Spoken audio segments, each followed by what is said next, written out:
Hello fellow adventurers, Ryan here from D&D Awakening. Join us on our travels today with a new D&D story. Before we begin, why not subscribe for daily D&D content, and please feel free to show the channel some additional support if you find yourself liking the video by hitting that like button and maybe leaving a comment below.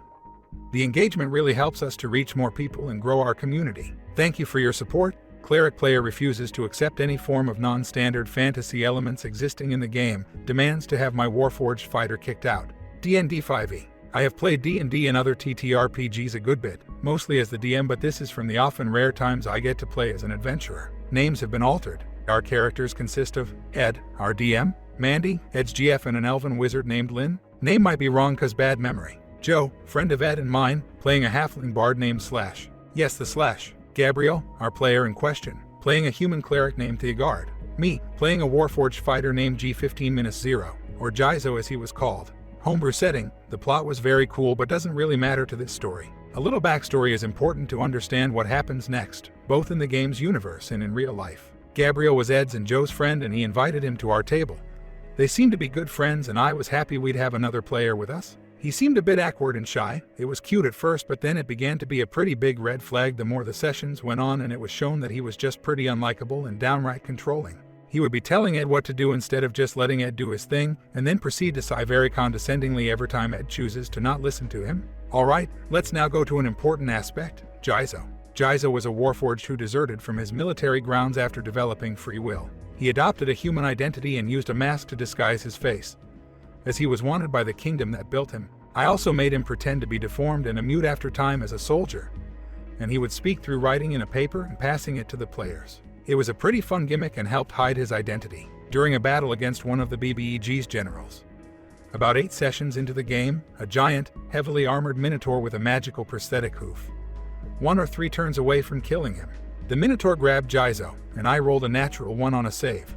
And he threw me against the wall and it knocked off and broke my mask, revealing my face. The rest of the party finishes killing the boss and comes to help me as I'm downed. Gabriel, I take off his metal mask and pour the greater healing potion on his mask. Ed, no, you can't. It is his mask. That's his face. Gabriel, what do you mean that's his face? Ed, that's his face. Jizo's face is made of metal. Gabriel just looks confused and steps back in his chair for a second.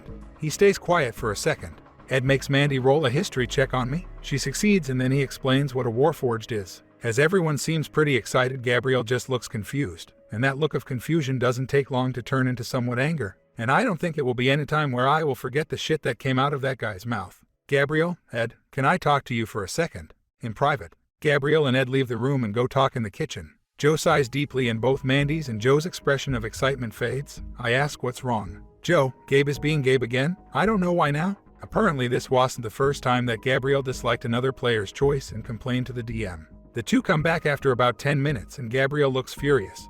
Ed looks like he was seconds from jumping from the nearest bridge. Gabriel, Theogard, I refuse to heal an unnatural being.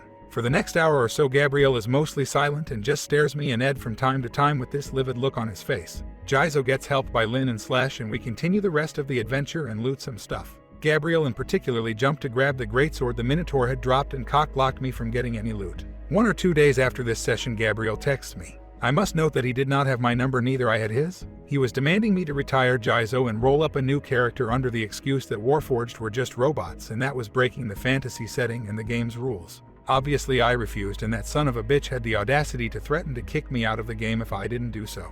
Just so we are clear, he was not the DM. Next session, he arrives earlier in Ed's house and he looks at me with this anger in his eyes. Later Ed would tell me that he went there earlier just to ask him to kick me out of the game. The session goes by somewhat smoothly. It was a bit hard to ignore the elephant in the room, especially with how passive-aggressive he was acting, but we progressed through it.